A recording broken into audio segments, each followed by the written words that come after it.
Jaya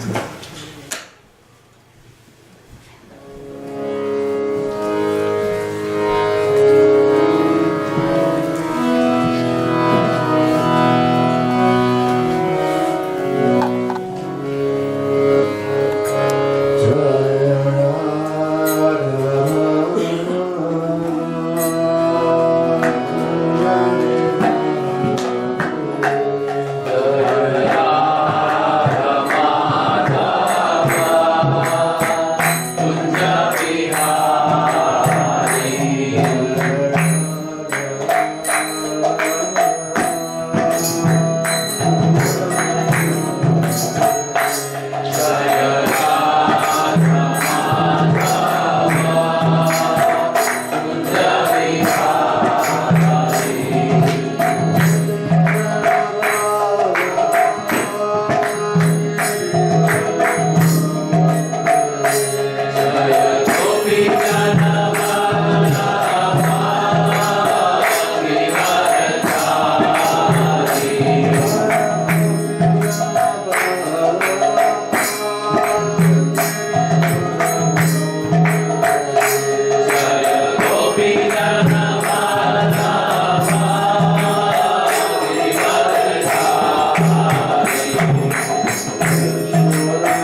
Bhaktivedanta Swami Srila Prabhupada ki jai. Ananta Koti Vaishnava Vrinda ki jai. Namacharya Srila Haridas Thakur ki jai. Prem Shakaho Shri Krishna Chaitanya Prabhu Nityananda Shri Advaita Gadadhar Shivasari Gaura Bhaktivinoda ki jai. Shri Shri Radha Krishna Gopa Gopinath Shyama Kunda Radha Kunda Gita Govardhan ki jai. Vrindavan Dham ki jai. Navadvip Dham ki jai. Gangamaya ki jai. Jamunamaya ki jai. Tulsi Devi ki jai. Bhakti Devi ki jai. Samveda Bhaktivinda ki jai. Shri Shri Radha Vrindavan Chandra ki jai. Srila Prabhupada ki jai. Prabhupada ki jai. Srila Prabhupada ki jai. Lord Premanand.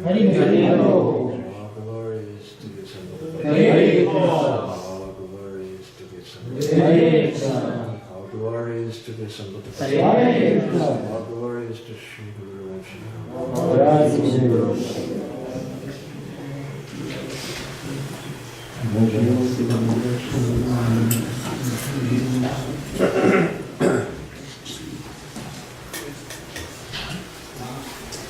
In the Padma Purana, there is a verse which is so relevant and significant in Lord Chaitanya's mission. Can we have the mic up by the mouth so we can hear, please? Can we start all over again? Just so you get too far.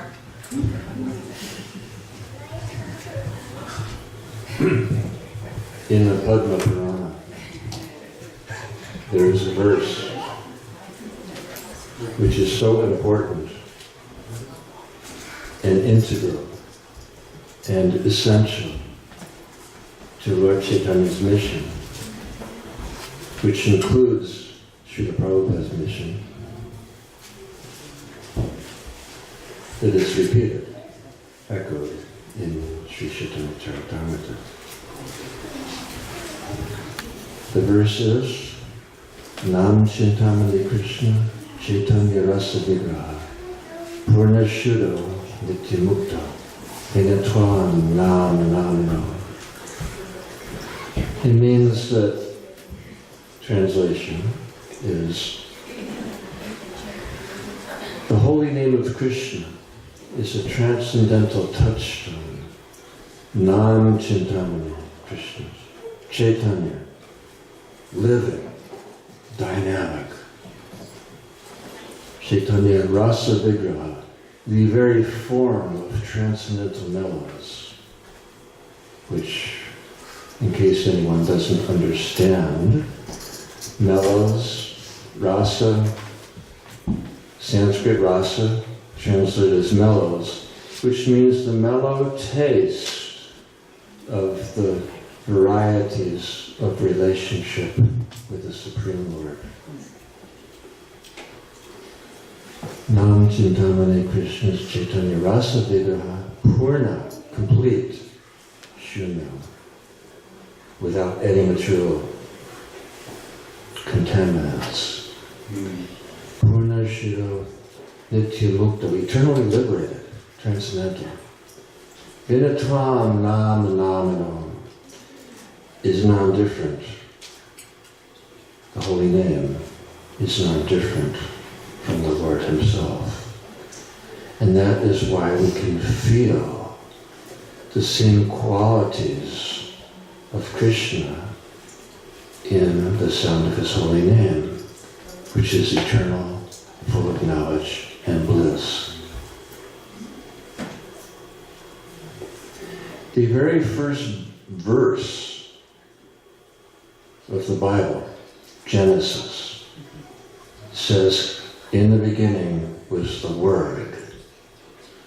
Now, in case you don't know where we're going with this, the Word actually means the name. In the beginning was the Word. And since 500 BC, philosophers have pondered what is the significance and meaning of that verse, which in a nutshell is which in a sense is the nutshell verse of the Bible? In the beginning was the Word. 500 BC in Turkey, the philosopher Philo began contemplating, and the Greeks developed the theme further, as in Plato's world of ideas or forms, which is intermediary between here and the spiritual world, like the realm of the archetypes. Stoics interpreted the Word as the medium between God and man. Heraclitus developed it further. The Apostle John became creative and bold in expanding the verse into the beginning was the Word, and the Word was with God, and the Word was God.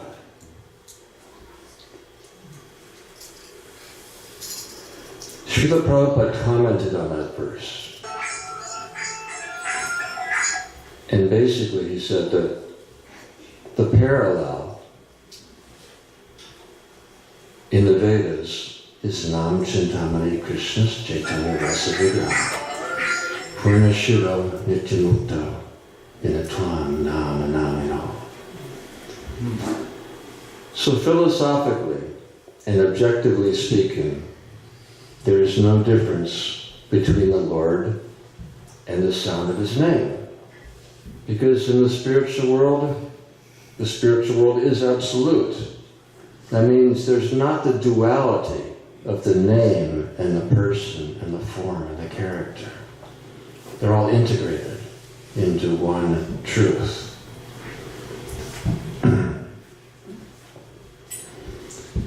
Consider this verse. It is the transcendental touchstone. Does everyone know what a touchstone is? It's a certain gem that transforms everything it touches into gold, if you want gold. If you want something else, it produces whatever you desire. The holy name is that transcendental touchstone. Now, if you offer a large touchstone to little ant,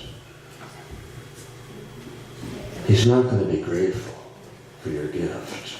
To him, it's just an impediment that he has to walk around. Because he doesn't have the philosophical capacity or intellectual ability to understand what a touchstone actually is, or what is its purpose, or utility. Lord Chaitanya, 500 years ago, bestowed upon this most fortunate planet the ultimate touchstone in the form of Lord Krishna's holy name. Krishna appeared in this world at the end of the previous age, Dwapara, 5,000 years ago. He first created the ocean of prema, which is the love of the inhabitants of the spiritual sky who were descending into this world to prepare for his birth. And then he appeared within that ocean of prem, which means love of God. And then, relishing his pastimes for 125 years, he again disappeared into that ocean of rasa, parallel with his island fortified city of Dwarka, slipping beneath the sea at that time.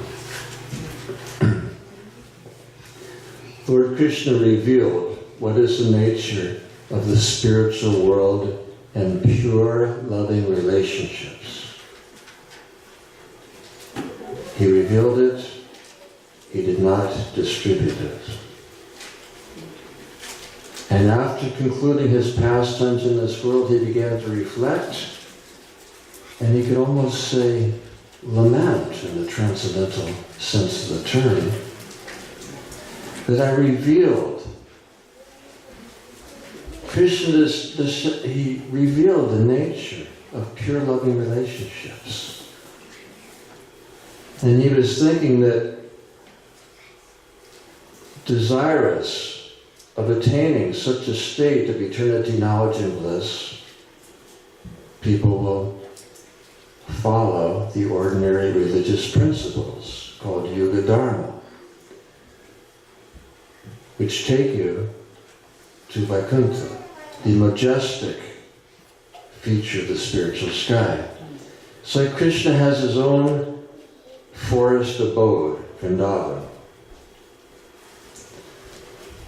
He also has his palatial, majestic court in Dwarka, which is more like Vaikuntha, where the love of God is very reverential, which is essential in the beginning. But there has to be more to God than such a distant, majestic, awesome personality from whom you are mandated to stay at a respectful distance by the rules and regulations of Scripture. And normally that's the highest state of God realization that anyone can possibly achieve. Consider an ordinary country of this world. Normally the highest aspiration for any citizen would be to attain membership on the king's court and live in his palatial residence. No ordinary citizen would normally cherish a hope of becoming one of the intimate family members or friends or lovers. Such an idea just doesn't normally enter into the mind of man as a possibility to achieve. And yet, if the king is omnipotent, he has all power, he can, and liberty, he can pick someone up from his kingdom and adopt them into his own family. Not to live forever in the king's palatial residence, but in his intimate forest abode, where relationships are not so respectful as they are on the king's court.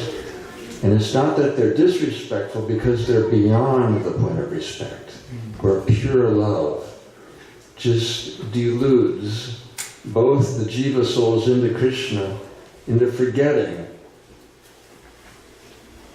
that he's the Supreme Personality of Godhead. We're tiny jivas, distanced by the mandates of reverential worship, which in the Lord's own words is not so pleasing to him as when his beloved cowherd friends climbs on his shoulders and challenges, what kind of big man are you?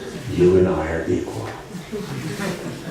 Or, this is Krishna's own thoughts, recorded in Chaitanya Charitamrita.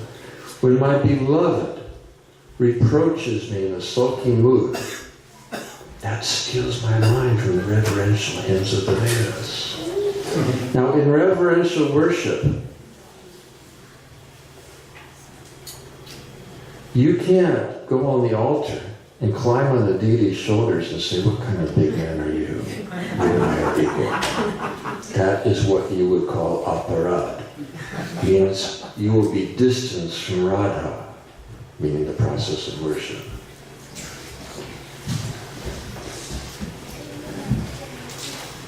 Because we're worshiping in our current state, in a reverential mood. And yet our sadhana Our practice of devotional service is enriched if we understand the sadhya, the goal. The goal of chanting the holy name, which is Chintamani.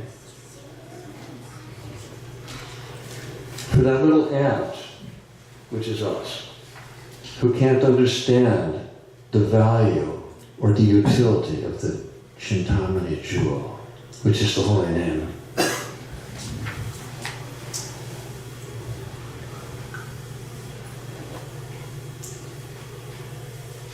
We have similar disqualifications in understanding the priceless jewel which has been delivered to us by the loving hands of Srila Prabhupada himself. So on one hand, it's the greatest fortune. There's no parallel. Because the holy name is Lord Chaitanya's gift, brought to these God-forsaken Western lands by Srila Prabhupada, which is our only possibility of entrance into Krishna's Vrindavan Lila, where he sports not as the majestic king, but as the sweet, charming, mischievous, enchanting cowherd boy with his most beautiful, loving, and liberated associates. So philosophically, objectively speaking, there's no difference between the Lord and the Lord himself. And yet, there is a difference.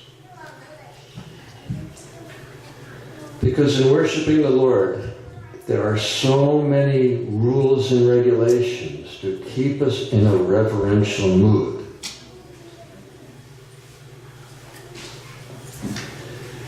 The form of the Lord, the deity,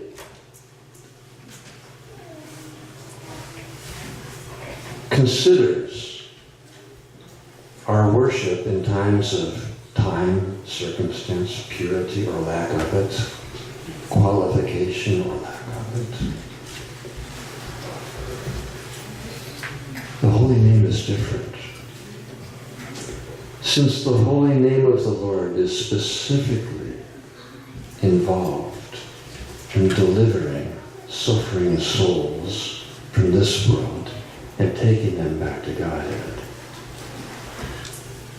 the holy name is actually more merciful than the Lord himself, because the holy name does not consider our qualifications or lack thereof, our caste, our nationality, our creed.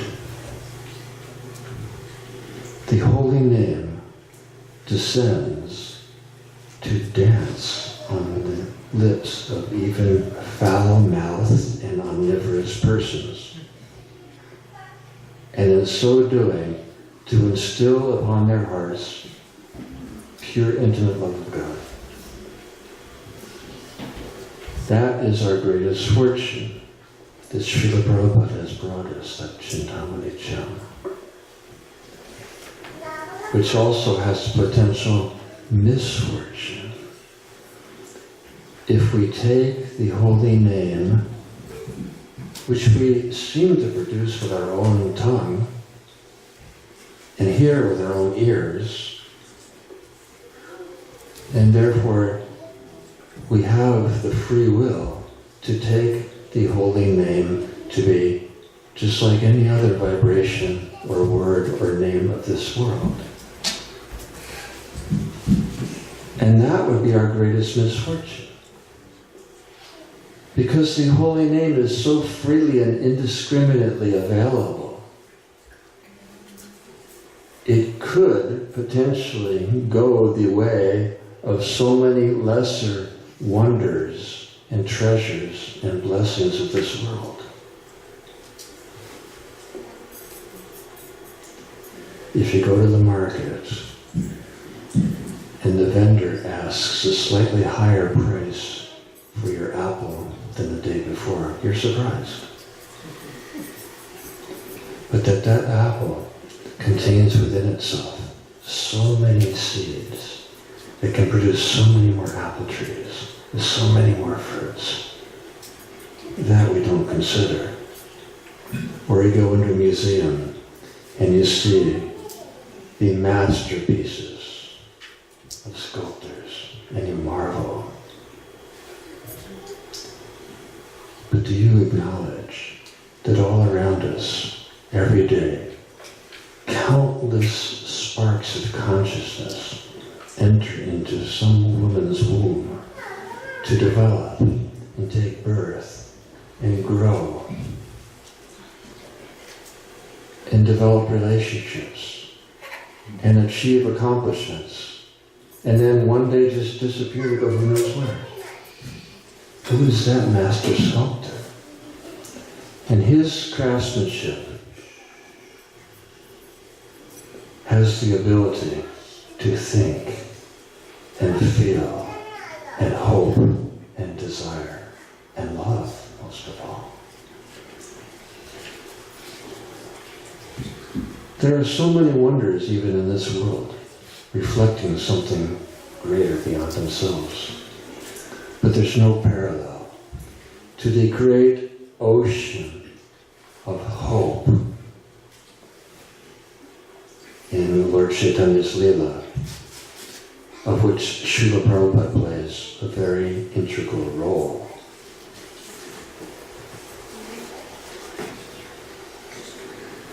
Lord Chaitanya caused that great ocean of prema,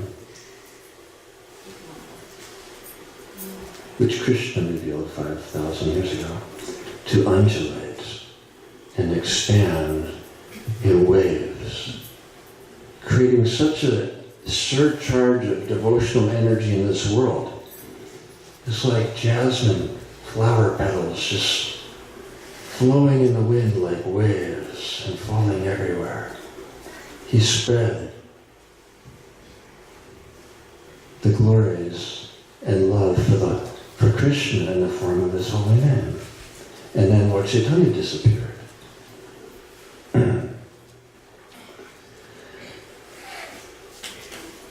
The greatest pundit, scholar of all times, Lord Chaitanya, surprisingly left us only 8 verses in his own handwriting, Shikshastakam. And in those verses, which begins with Chetotarpana Marjanam Bhava Mahatavakina, explaining the potency of the holy name, which cleanses the mirror of the mind so we can reflect on our actual true nature and identity and form and function. It cleanses the dust so we can properly, clearly reflect who we are and why we're here. And as the verses progress,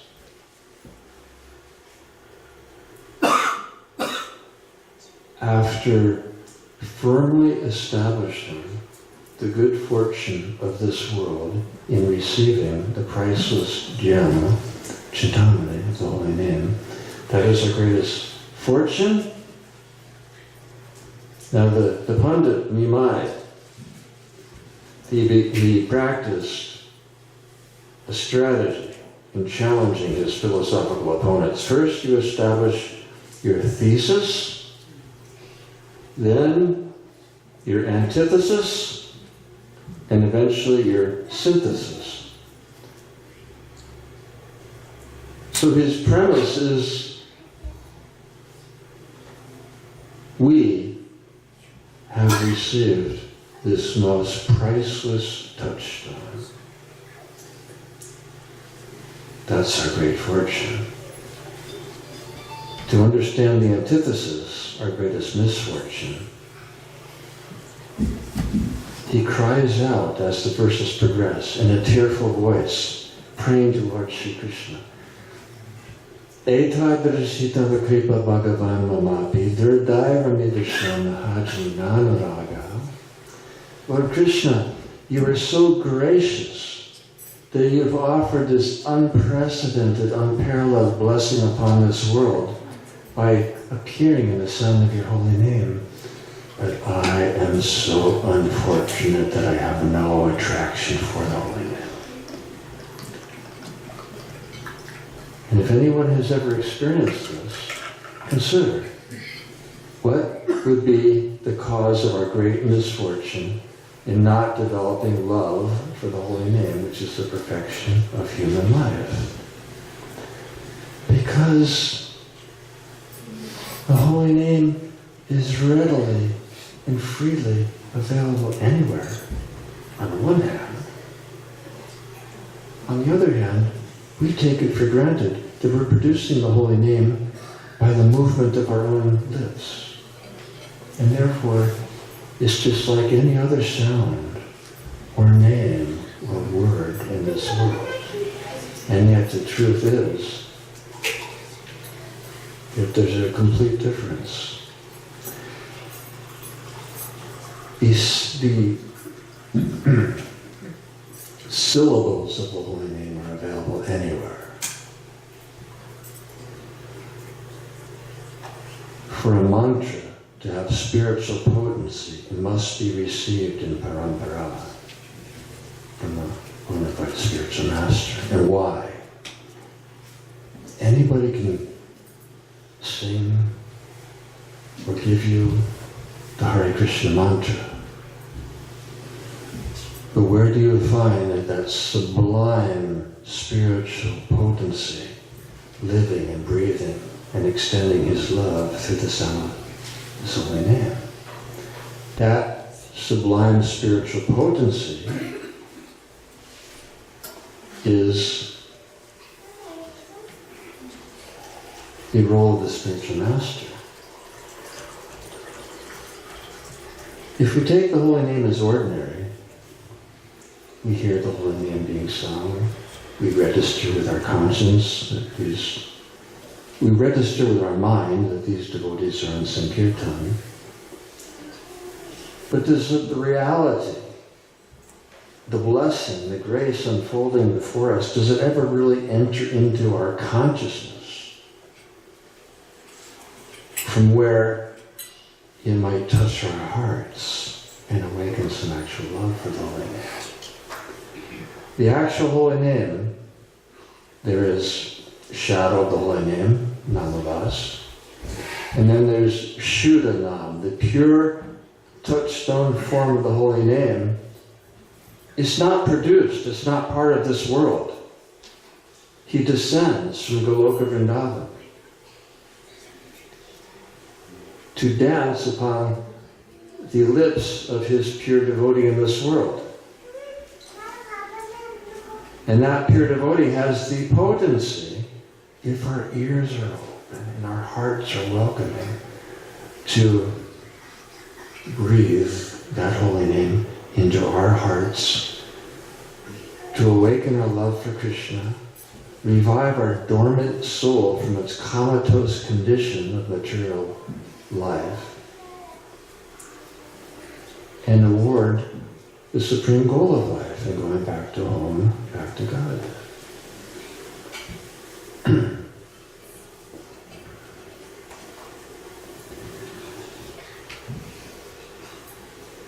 There was a very interesting and meaningful discussion between the Yamadutas, the agents of Yamaraj, the agent of death, who were sent to take the soul of this boy who was born in a Brahmana family but later became degraded. His name is Ajanya. He led a very extremely degraded life, which warranted his destination in hell. And when the agents of death came to take him to hell for punishment, they were shocked to be stopped by two very beautiful, effulgent, and majestic personalities who stopped them from taking the soul of Ajamil. And the Vishnudutas, the agents of the Supreme Lord himself, took that most sinful, degraded soul back to the spiritual sky. And the Yamadutas, the agents of death, were so perplexed by this because they have tremendous power. And nobody had ever challenged or questioned or thwarted that before. So they went back to their master with a series of very essential questions for us to hear the answers. I'll summarize it in a very condensed form. They asked Yamaraj, because Yamaraj explained it, because he chanted the holy name at the end of his life. It was Namabas. He wasn't calling upon the Lord, he was calling his son, which because of his previous Sukriti, he named him Narayana. So the Yamaduta is really perplexed. He was the most degraded, sinful living entity, and he went to the spiritual sky because of the intercession of these very beautiful, darkish, effulgent personalities in Yamaraj, because he chanted the holy name. Krishna sent his own agents to take him back to Godhead. And then the Yamadutas, who were actually quite intelligent, they began to consider. And they asked Yamaraj, if the holy name alone, not even in its pure form, its shadow form, he meant something else, but he chanted the holy name. So the Yamadutas are asking, if the mere shadow of the holy name is competent to deliver someone from such a life of degradation and sin, then why do the scriptures prescribe so many other forms of atonement? It's a worthy question, if you experience such a thing as they've just seen. And Yamaraj's answer is very illuminating. He said, the holy name is so exalted and glorious and pure and gracious and merciful that even the great compilers of scriptures of this world, they couldn't understand the actual glory of the holy name. And they prescribed so many other forms of atonement.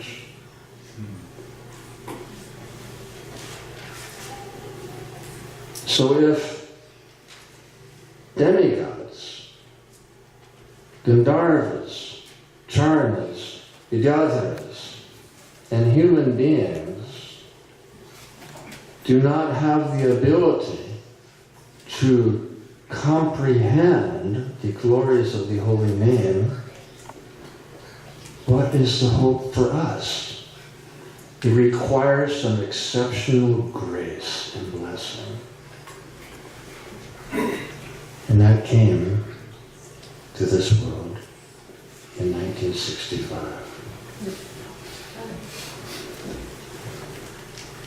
Srila Prabhupada continued his purport on the first verse of the Bible. In the beginning was the Word.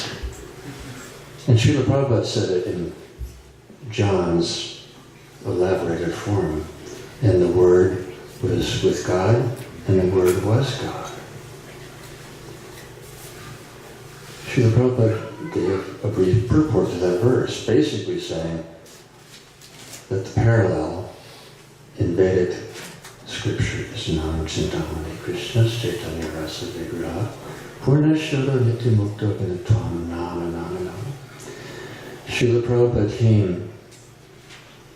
He started this movement with no man, no books, no money, and no support. And that was the first 69 years of his life. At which point he had 3 books,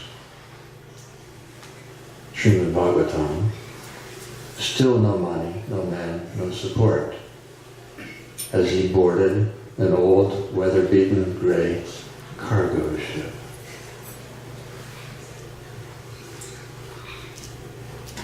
To sail from, he had recently left Vrindavan.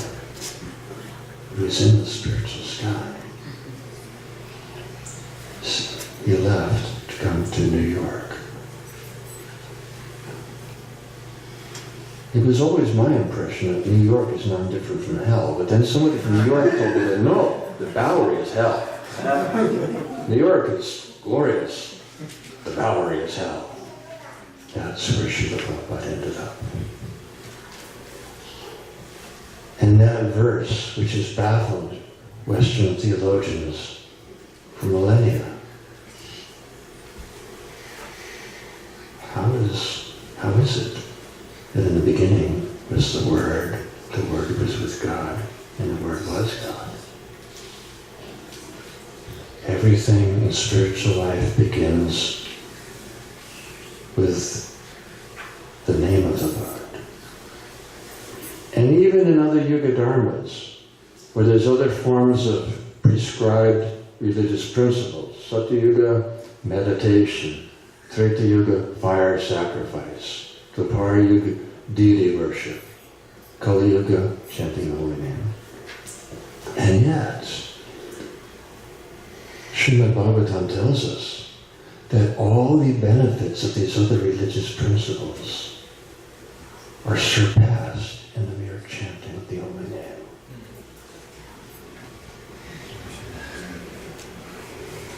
It requires exceptional grace and blessings to understand the nature of the holy name and to receive him in his pure form from his own loving agent.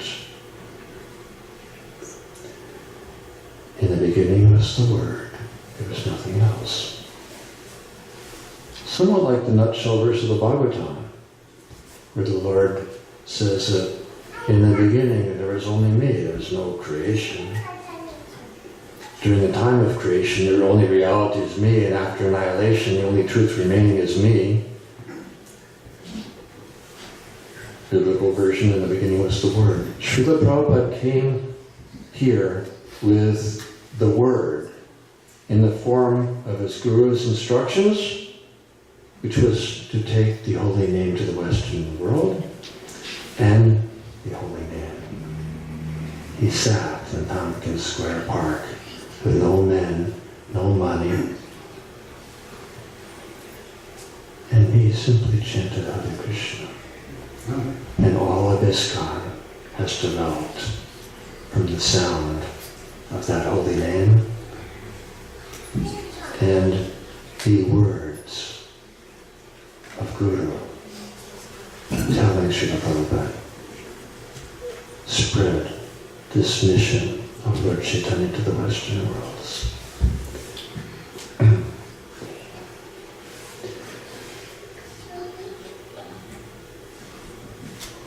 Srila Prabodhananda Saraswati, who is Tunda Vidya in Krishna's entourage,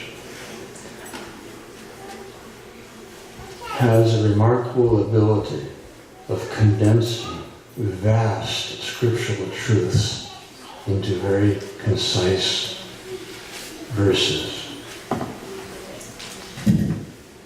He says, "All glory is to Lord Gauranga Mahaprabhu, who has blessed this world with the gift of the holy name."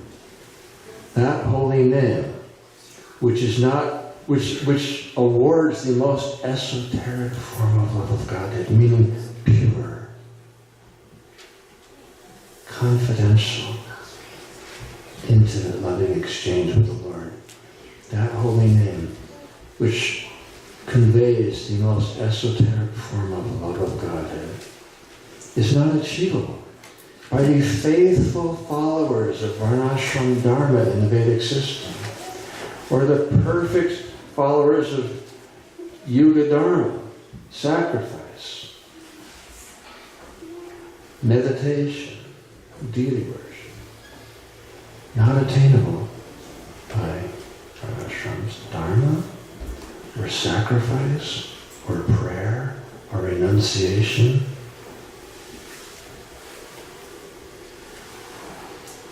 Has been made available to everyone, along with the philosophical truths of the holy name, which are so exalted, whereas our intelligence is so limited and fragmented that once again without some very special grace and blessings, we cannot approach the glories of the Holy Name. Srila Prabhupada has created that good fortune for us and brought us here together to take shelter in Lord Krishna's holy name. And now it's time for Bhavati Prabhu to tell us something philosophical. Thank you very much. At least that was what I was told was the schedule.